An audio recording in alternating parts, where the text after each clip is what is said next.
Hello students, 12 तक हमने कर लिए थे। अब 13वां प्रश्न करते हैं। 3 अंकों वाली कितनी संख्या 7 से विभाज्य हैं? 3 अंकों वाली कितनी संख्याएं 7 से विभाजित हैं? इसको करना है। चलिए ये करते हैं।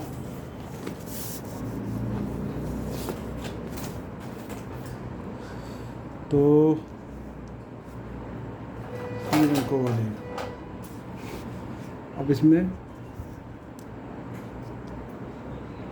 3 अंकों वाली जो पहली संख्या है वो क्या होगी, दूसरी संख्या क्या होगी? तो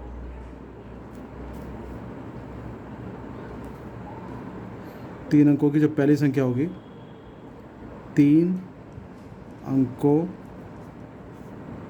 की संख्या जो कि किससे 3 अंकों की संख्या, 3 अंकों की संख्याएं जो 7 से विभाजित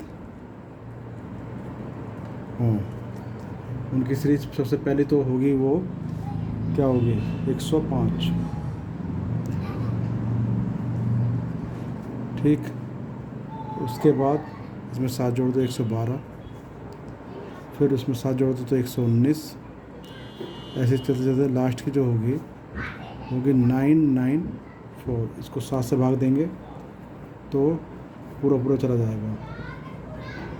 ठीक है, अब इसमें प्रथम पद क्या हो गया? a इक्वल टू 105, और इसमें से माइनस करेंगे तो d इक्वल हो जाएगा 7।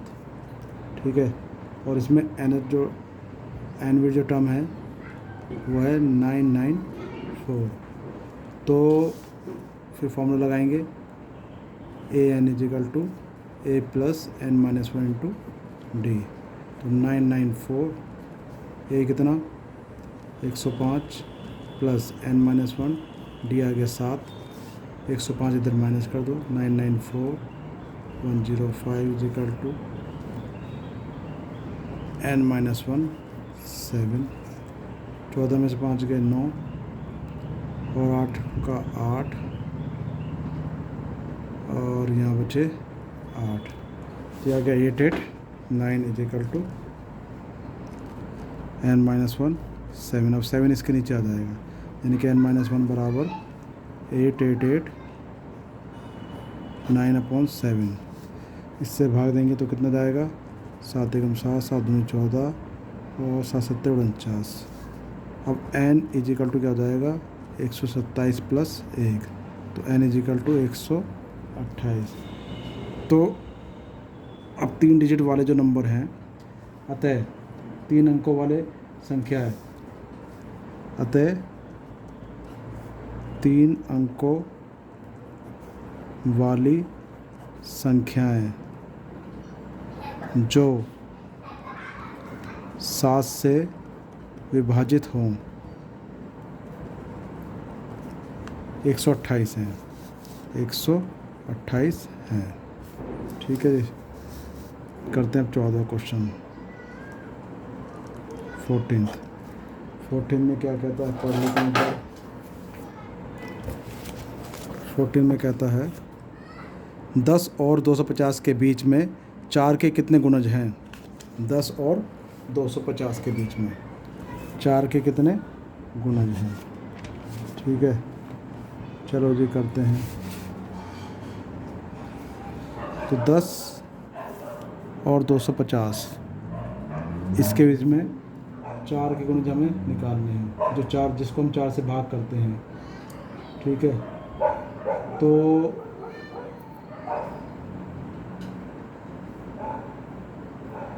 सबसे पहले क्या होगा ये देखना पड़ेगा। लास्ट का देखो, क्या इसको हम 4 से भाग करें तो क्या होगा? 4 सिंह 24 और 4 दूनी 8। ठीक है, कितनी बार जा रहा है ये? तो 4 सिंह 24 और 4 दूनी 8, यानी कि 62 बार। तो इससे पहला जो होगा वो होगा हमारा क्या? 248, जिसको हम 4 से भाग कर सकते हैं। और इसके बाद क्या होगा? यहाँ पर होगा 12। तो 12 पहला अंक होगा जिसको हम 4 से भाग कर सकते हैं, और 248 लास्ट होगा, यानी कि 12 के बाद क्या आएगा 16, ऐसे चलते चला आएगा। यानी कि इसमें हम क्या लेंगे, ए इजिकल टू लेंगे 12 और डी इजिकल टू लेंगे 4, ए एन आ जाएगा 248, क्योंकि 10 और 250 के बीच में बोला है, तो इससे पहली कौन सी संख्या जो 4 से भाग कर सकते हैं, 248 है वो।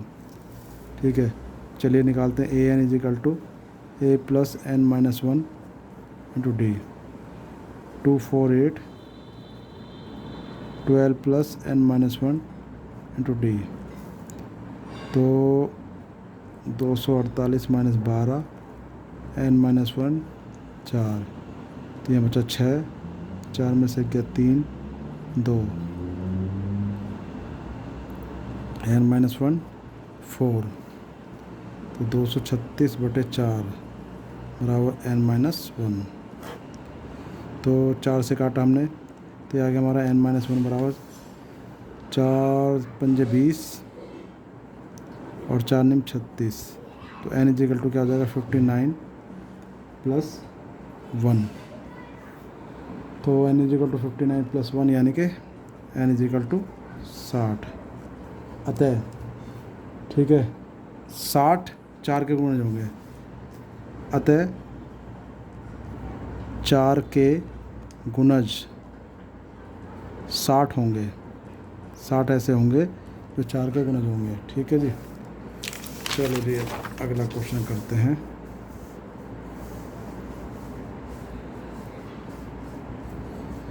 अब ये है हमारा प्रश्न संख्या 15।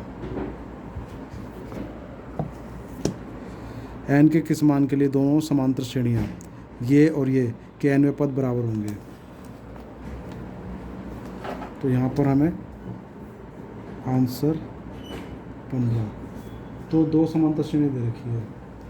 ठीक है, तो एक श्रेणी दे रखी है, एक तो श्रेणी है 63 65 67। ठीक है, अब अगर ये श्रेणी है तो इसमें प्रथम पद क्या होगा, ए इजिकल टू 63 और डी इजिकल टू 65 माइनस 63, यानी कि डी इजिकल टू 2। ठीक है जी, और सीरीज इसके लिए। अब दूसरी सीरीज़ के लिए, तो पहली सीरीज़ के लिए तो हमारे पास ये सब चीज़ें आ गई हैं। ठीक है, अब second series first series second. दूसरी सीरीज़ क्या दे रखी है, ये दी है इसने 3 10 17, ये दे दिया। ठीक है, इसका प्रथम पद हम मान लेते हैं ए इजिकल टू 3, इसका मान लेते हैं डी 10 माइनस 3 यानी कि 7। अब यहाँ पे कहता है कि एन के किस मान के लिए दोनों श्रेणियों ये और ये के एनवें पद बराबर होंगे। तो हम एन सीरीज़ एक का, इसको 1 मान लो, इसको 2 मान लो, एन व पद क्या होगा, A N equal to A plus N minus 1 into D. तो क्या होगा, ए कितना 63 प्लस एन माइनस 1 और डी कितना 2, तो 63 plus 2n minus 2 61 plus 2n, ये हो गया पहले का। अब सीरीज़ 2 का एन वा पद,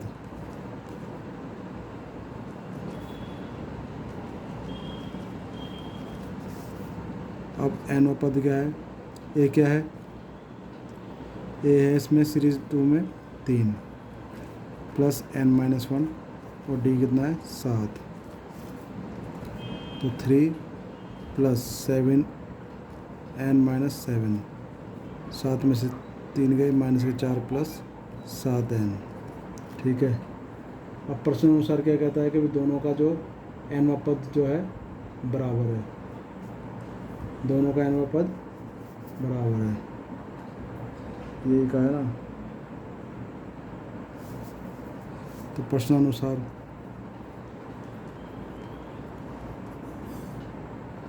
दोनों का nवां पद बराबर करना है। तो एक तो ये आ गया 61 प्लस 2n और -4 प्लस 7n।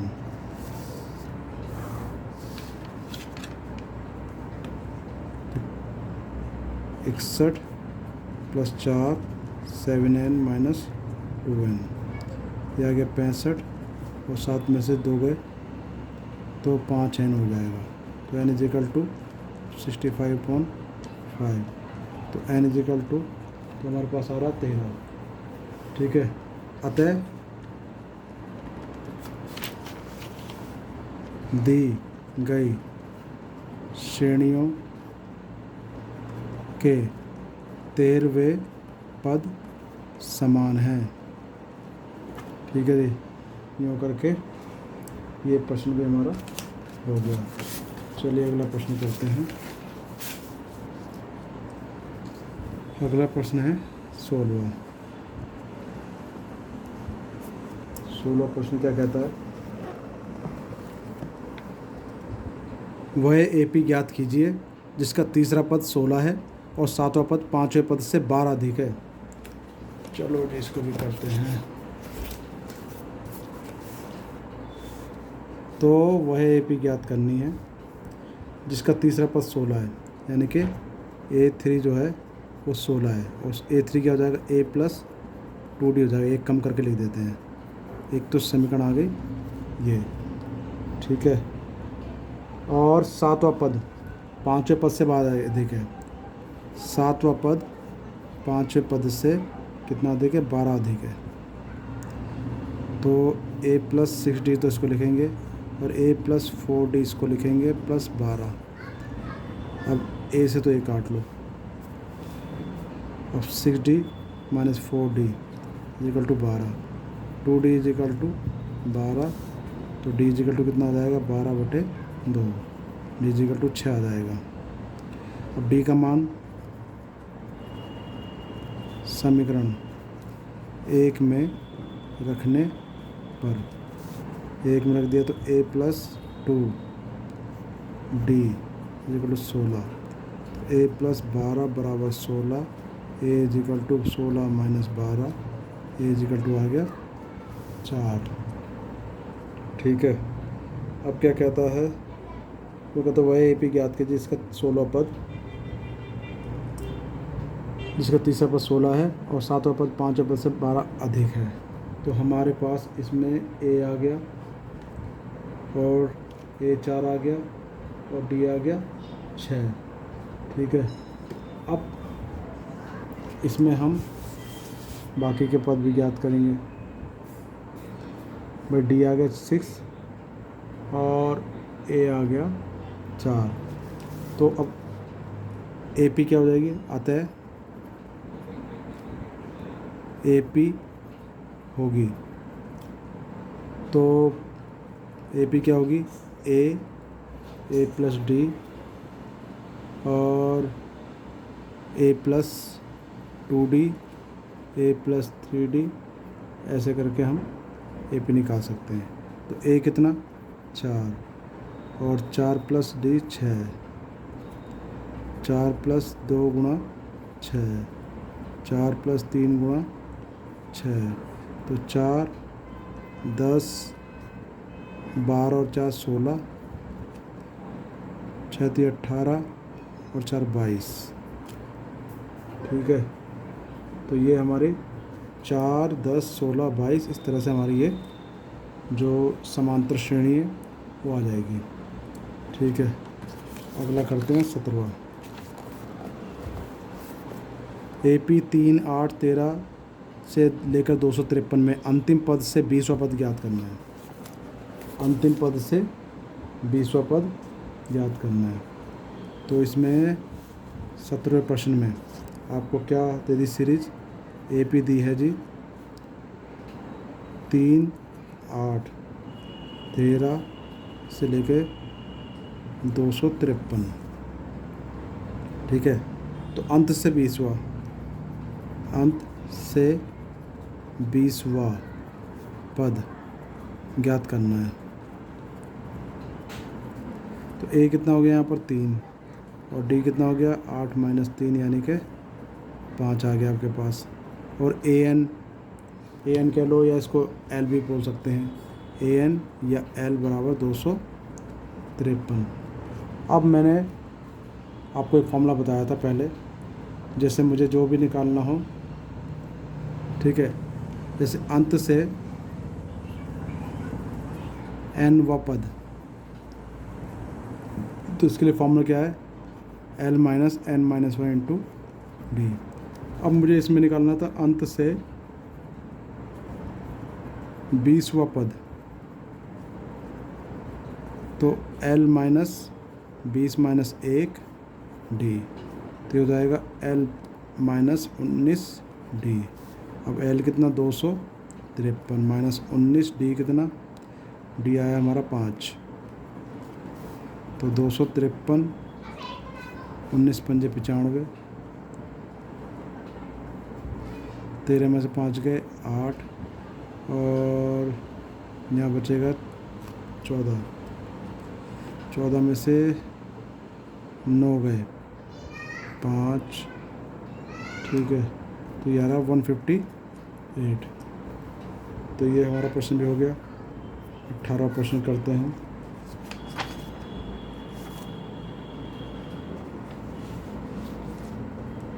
किसी AP के चौथे और 8वें पदों का योग 24 है तथा छठे और 10वें पदों का योग 44 है। इस AP के प्रथम 3 पद ज्ञात कीजिए। चलो जी करते हैं, जैसा प्रश्न में दे रखा है वैसे वैसे करते चले जाएंगे। कहता चौथा और 8वें पद का जो योग है वो 24 है, ठीक है। तो माना प्रथम पद A तथा सर्वांतर D है, ठीक है। तो चौथा प्लस 8वें पद का जो योग दे रखा है इसने 24 दे दिया। अब मैंने बताते एक कम करके लिख दिया, तो A + 3D लिखो इसको लिखो A + 7D बराबर 24। तो ये आ गया 2A + 10D बराबर 24। पूरी लाइन को 2 से भाग दे लो, तो A + 5D बराबर 12। एक तो समीकरण हमारे पास ये आ गई। अब आगे क्या कहता है, अब ये कहता है कि छठे और 10वें पद का योग 44 है। प्रश्नानुसार छठे और 10वें पद का योग 44 है। तो A + 5D और A + 9D बराबर 44। तो 2A + 14D बराबर 44, ठीक है। अब क्या करें, अब इसको हम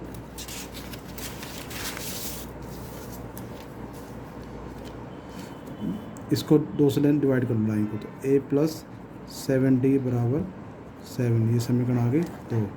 अब समीकरण 1 व 2 को हल कर लेंगे, ठीक है। तो इनको हल करके A और D की वैल्यू निकालेंगे। तो हमारे पास 2 समीकरण जो आ गई है वो ये आ गई है।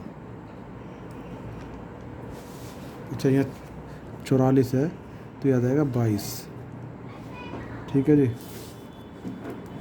चलिए जी सॉल्व करते हैं। तो सेकंड में से माइनस कर दो पहले, तो A + 7D बराबर 22 और A + 5D बराबर 12, माइनस करा,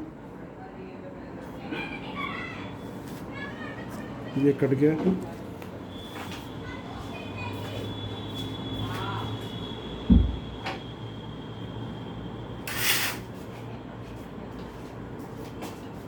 तो ये हमारे पास आया है 2D बराबर 10 और D बराबर 10/2, D बराबर आ गया 5।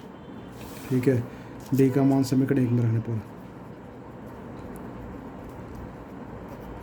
1 में रखने पर 1 में रखेंगे तो क्या होगा, a plus 5d is equal to 12 है, तो a प्लस 5 गुणा 5 बराबर 12, तो a प्लस 25 बराबर 12, a बराबर 12 माइनस 25, तो a बराबर आ जाएगा माइनस का 13 आ जाएगा।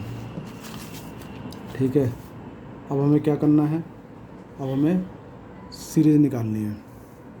इसमें क्या कहता है कि भैया प्रथम 3 पद बताओ, प्रथम 3 पद, तो वो क्या होंगे, एक तो a होगा, एक होगा a प्लस डी होगा और a प्लस 2d होगा। a कितना, -13, यहाँ क्या आएगा -13 प्लस 5, -13 प्लस 2 गुणा 5, -13 और 13 में से 5 गए, -8, -13 5 दूनी 10, माइनस के 3, तो ये हमारी 3 पद हो जाएंगे, प्रथम 3 पद। तो ये 18वां प्रश्न भी ख़त्म हो गया। अब महज 2 प्रश्न और बचे हैं, इसको भी कर लेते हैं।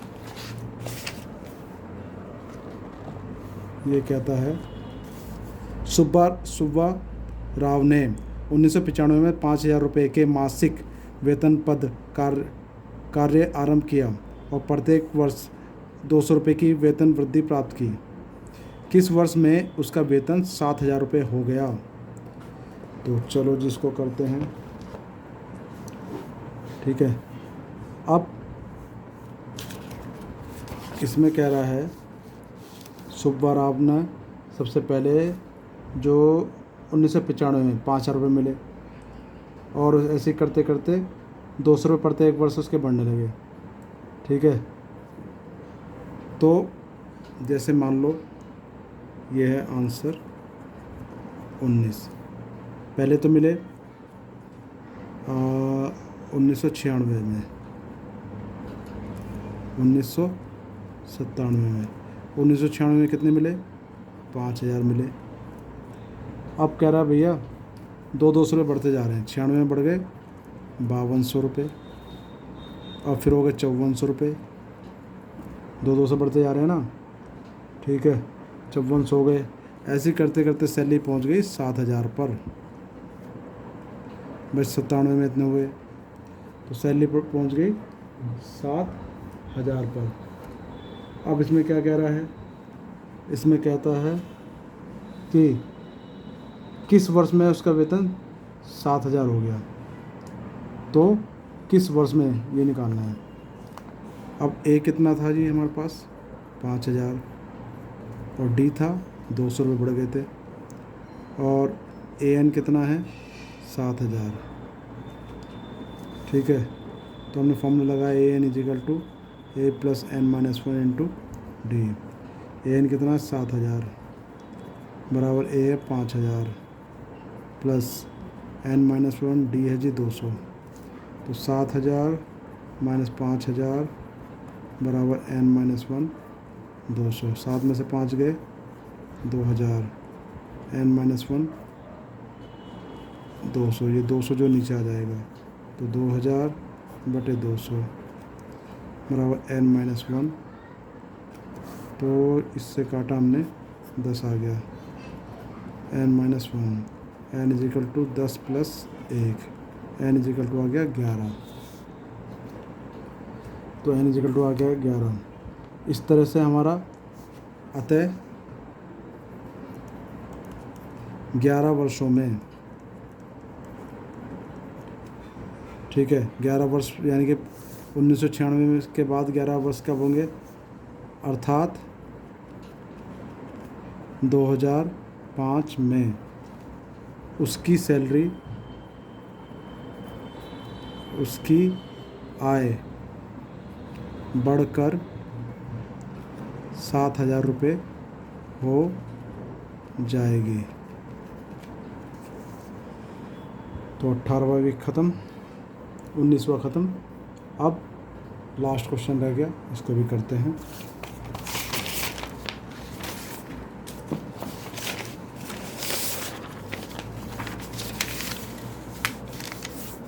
तो 20वें में क्या कहता है, रामकली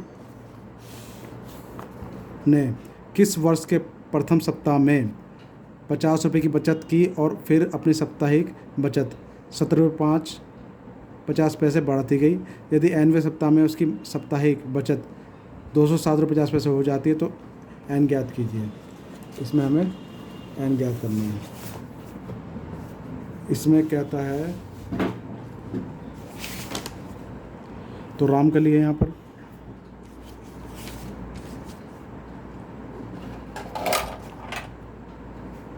ये है हमारा आंसर 19। रामकली 50, ये रामकली जो है प्रथम सप्ताह में तो 50 रुपये जमा करे उसने, उसके बाद वो फिर साप्ताहिक बचत 17.5 रुपये बढ़ाती चली गई।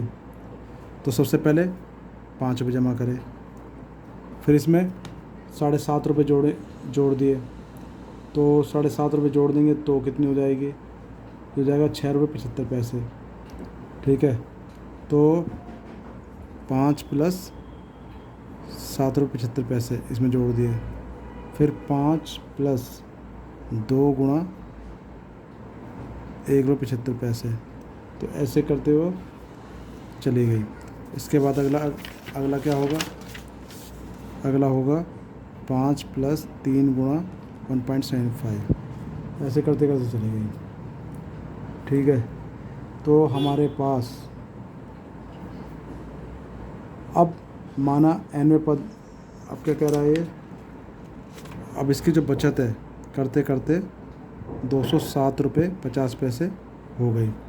यानी कि A तो दे दिया आपके पास 5 और D दे दिया 1.75 और AN दे दिया 207.50। तो इसमें हमें जो निकालना है n निकालना है। तो AN = A + n - 1 × D। AN कितना 207.50, A है 5 + n - 1 और D है 1.75। तो कैसे करें, 207.50 माइनस, पहले 5 माइनस कर लो, n - 1 1.75, तो ये हो जाएगा 202 रुपये 50 पैसे। ये नीचे आ जाएगा, तो n - 1 कितना हो जाएगा 202.50 अपॉन 1.75। तो इससे अब हम इसको भाग देंगे।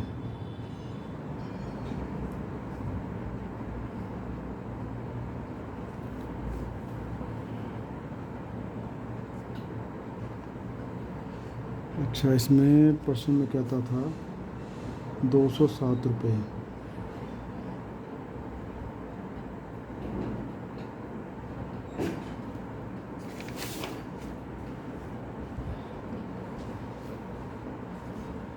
स्टूडेंट ये जो है ना 207 नहीं है, 20 रुपये 25 पैसे।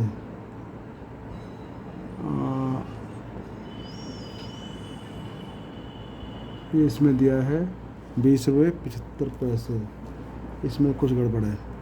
तो 20 रुपये, चलो इसको ऐसे देखते हैं, अगर 202 से भी देख करे तो कितना होगा, पॉइंट हटा दिया,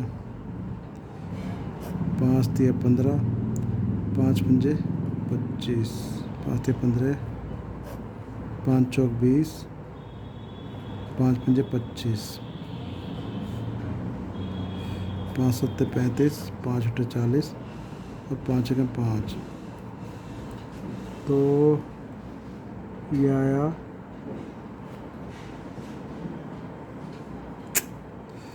स्टूडेंट्स, ये जो है ना इसमें 20 रुपये 75 पैसे दिया हुआ है, इसमें मिस्टेक है कुछ, 20 रुपये 75 पैसे, इसको आप सही कर लें, 20 रुपये 75 पैसे है ये।